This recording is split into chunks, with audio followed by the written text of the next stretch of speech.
Hello friends. So in this video, in this session rather, we are going to discuss a concept of CAD data interpretation and logical reasoning, and the topic is set optimization. This video is presented to you by Samir Goswami, that is me, and let us begin with this video. But before that, I would like to turn off the videos because it might hinder the PowerPoint presentation. So before we start, there are a little basics of set theory. So what exactly are sets? So sets are nothing but collection of items, and these sets are generally represented by Venn diagrams. Now, Venn diagrams, what are Venn diagrams? Venn diagrams are nothing but they are geometrical shapes to represent that collection. Now, how do I uh, how do I pictorially understand that set? This is how we can do that. Now, for a while, let me just try to annotate this. Now, for a while, just don't worry too much about what is this GT, what is this A, B. Just try to understand this. This is a universal set. Universal set, as in, don't get bogged down by the jargons. It's very simple. This thing. So let's say there are two collections. There are two items A and B. Total number of items from in A is small a plus small b, and total number of items in the set B is small b plus small g. Now, this is the territory for A and this is the territory for B. Now these A and B, they both form a collection of a universal set, of a larger set, which is this one. Okay, I hope it's understandable. Now, there is a possibility that there may be some set. Again, there is a collection of set which there is a collection which is not a part of this set. That is something we represent by this number, or this letter rather, n, which is a null set. So too much of theory. Let's go into the practice. Let's go into the this thing. So this is how you represent this two attribute Venn diagrams. Now exactly how I mentioned, this is what you can pause the slide right now and you can write it down. I would encourage you to write this down. In the meanwhile, I'll just reiterate myself that capital A and capital B are the power sets. Again, don't go with the jargons. These are just terms used for these things. So capital A and capital B are the power sets, and the collection and the items in that power set A will be small a plus small g. This one and this one, right? Now there is a whole lot of algebra that we can do. There's a whole lot of algebra that we can do with this kind of a representation. So let us see now what is this small a representing? What is the small b g representing? What is the small b representing? I have, I think you can understand pretty easily that okay, so you can pause and write it down while you can pause the video and write it down. I hope you have paused, written down, or understood this. But this is what it is written. So A is only that, small a is only that part of capital A which is not intersecting with B. Now you can very well see that this region, let me use a different color, can I? Yes. This region is a region of B as well. It is A, but B as well. So this region is not exclusively A, not exclusively B. This is an inclusive set of A and B. So all of that, what I'm saying right now, that is what it is written over here. So again, you can take some time, pause, understand, and maybe come back to this. So let us go to the next one. Now we will discuss the three attribute Venn diagrams. This is very similar to the previous one. The only difference this time is, however, that in a three attribute Venn diagram, there are obviously three power sets or three entities, capital A, capital B, and capital C. Now, this time you would have to be careful. This time it will not be just A and D. This time the entire collection of the power set A will be A plus D plus G plus F, which is obviously this entire lot. Similarly, if I talk of B, the entire set B, they will be of collection. They will be of the summation of small d, small b, small e, and small g. And similarly for D. Now let us not try to dig too much into this. The way how you represent this is first you write only A, exactly one set, only A, only B, only C, and then exactly two sets. You can see this D is the region which is getting intersected between or distributed between A and B. Similarly, exactly two. And finally, this region is exactly 3. So this is the notation.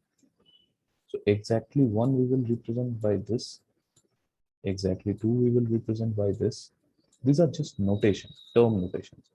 Exactly 1 region, exactly 2 region, exactly 3 region.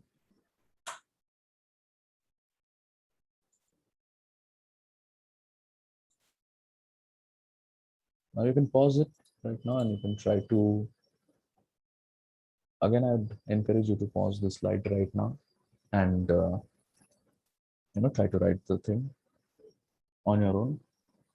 These are pretty self-explanatory. Also, one more interesting thing is as we go along and solve sets on this, more and more questions on this rather, we will be able to understand the concept of exactly one, exactly two, and exactly three sets. So for the time being, you can just pause the slide and write these down just to understand. But we will be solving questions on them that will make the concept even more clear. So this is the first question. The question says that the class teacher has posed two questions A and B to the class of 160 students. And I will highlight the important points. So now it says that 65 students could not answer question A and 80 students could not answer question B. 40 students answered both the question. Now, can I now think about this a little before I move into the actual questions? Can I make a set of, let's say, two this thing? And can I say that I can put a, let's say, a 65 over here and a 80 over here and maybe a 40 at this place? Can I do that? Definitely no, right? Because this is not answering, and this is answering. So this is not the set. This is a little bit twisted question. Now, before anything else, let us see the actual questions. These are the actual questions. Now, before I actually solve this set, I would want to, encourage you all to maybe pause the video, try to solve it on your own, okay, and maybe try to get at the answer. This is not a very difficult set per se. And I hope you have paused, I hope you have solved the set. And for your reference, I'm giving you the answers. So these arrowheads indicates the answer to this set, answer to the questions of the set. Now I think I have given enough and more time. Let us now start solving the set rather. So this is how I would solve this set. The very first thing is that I would like to draw the structure or the Venn diagram for the set. So this is how I can draw the Venn diagram. Exactly how I mentioned. Now, please do not get bogged down by the numbers. That certainly, how did you get 95, 80? You did not show us any calculation. How did you get 25? Don't worry about all of that. We will reach to that level just now. Now, one question that I want to ask you very, this thing very at the very onset is that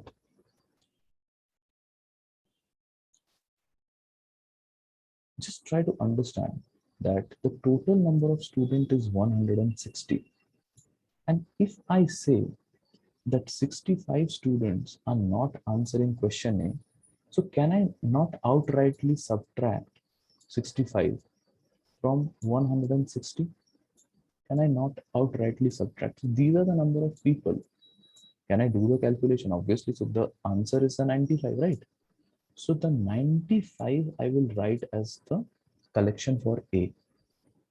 Now, mind you, that this collection of 95 students has some people who might have answered B as well, but that is something that we'll look in the later part. Similarly, if there are 160 students and 80 students have not answered B, can I not write 80 as a collection for B? Definitely, I can do that. Now comes the interesting part. Let me erase everything. Now comes the interesting part. And that interesting part is that we have been given that the total number of students who answered both the question. So this is the data that you write in the very beginning. This is your calculations, and 40 will put, because 40 students have answered both the questions. Now tell me, if 40 students have answered both the questions and collect and total number of students that have answered question number A correctly is 95, how many students should have answered only question number A?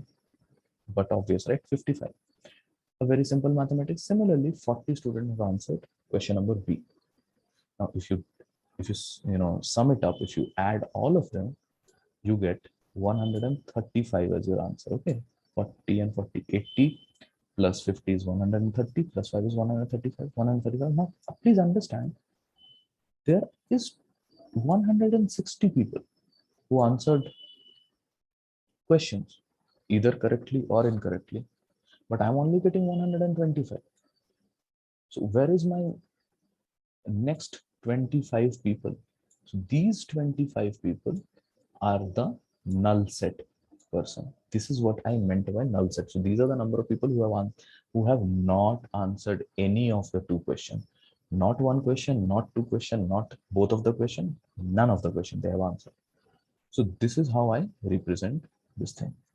I'm clearing it off. Now let us go to the first question itself. The first question says, how many students could not answer any of the two questions? Now, just now I have mentioned that there are 25 students who cannot answer. So this is going to be my answer. Okay. But let us go slide wise. So this is the explanation. Now I want you to pause the video right now. I have explained everything, but you can just, for the sake of your, for your perusal, I'm giving you some time. Pause it, write this down on your copy, and then answer this thing. So the answer to the first question is 25, which is option B. Now let us go to the next question. So the next question says, how many students answered only one question? Now again, we solved this, right? We solved it over here only. So only A, only A. We're not talking about the entire set of A, we're just talking of only A. So only A, there's 55. So 55 is the number of students who are answering only option, only question number A. So these are the students, only question A, 55. This is my answer. And you can see that from the slide as well, that 55 is my answer.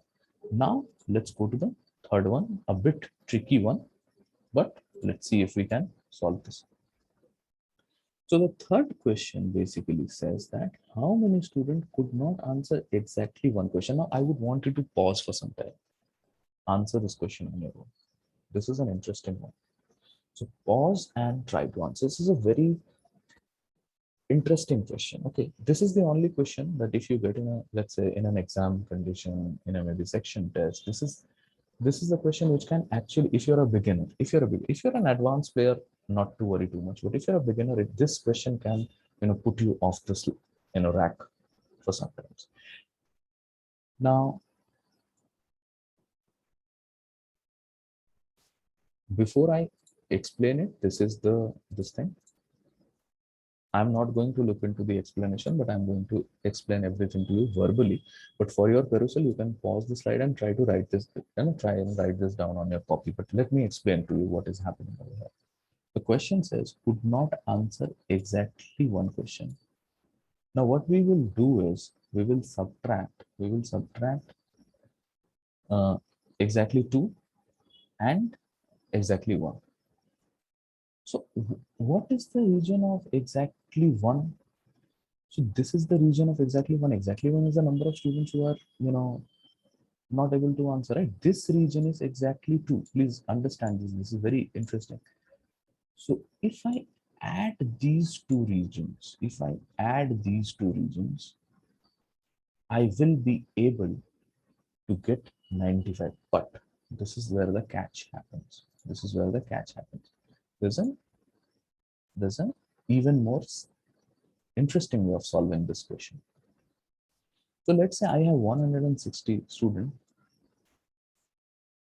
and now I'm subtracting 40 students from that who are exactly two, and I'm also subtracting this 25 from the lot. Okay, I'm also subtracting this 25 from the lot. Now what do I get?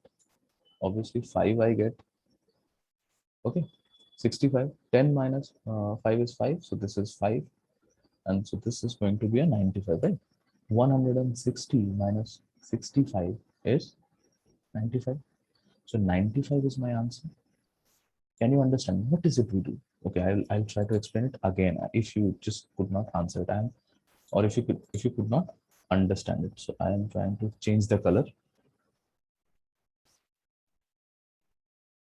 Could not answer exactly one question. Could not answer exactly one question. If I subtract the number of students who have answered 40, and if I subtract the number of students who have not answered anything, then we are left with the number of students who have answered this thing. Okay, exactly one. So this is what I did from the universal set of 160. I subtracted a 40 and a 25 to get a 95. This is the answer. I hope it cleared your doubts, and obviously, I mean, you can just look into the Venn diagram and you can arrive at the answers as well. Let us go to the last one. So this is going to be the last question. The question says, the number of students who answered only question B is what percentage of the number of students who answered question B? The highlighting points are only question B, only question B, be ahead of me, students. Okay, answer this question before I give you the explanation.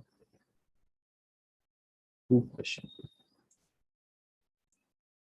Now, only question B is 40. You can see, right?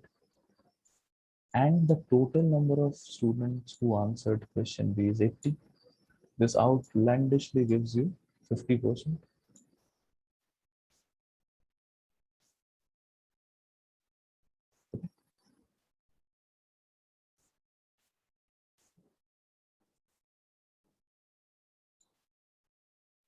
50%. So let me give you the explanation to this as well. This is the explanation. Let me erase everything out before that. Same thing, right? So I hope you pause this right now and try and answer you. So this is all from my side. In this set, this is an interesting set. If you get a set like this in your exam condition, these are the questions that you should be attempting. This question you should be practicing a lot. This is a good question. You should be practicing questions like this. But if you get a question like this in your exam conditions, maybe solve it in the later half of the exam and not at the beginning of it, right? So that would be all from my side. And I hope I have added value into your preparation. Thank you for listening to me. Thank you for watching this video.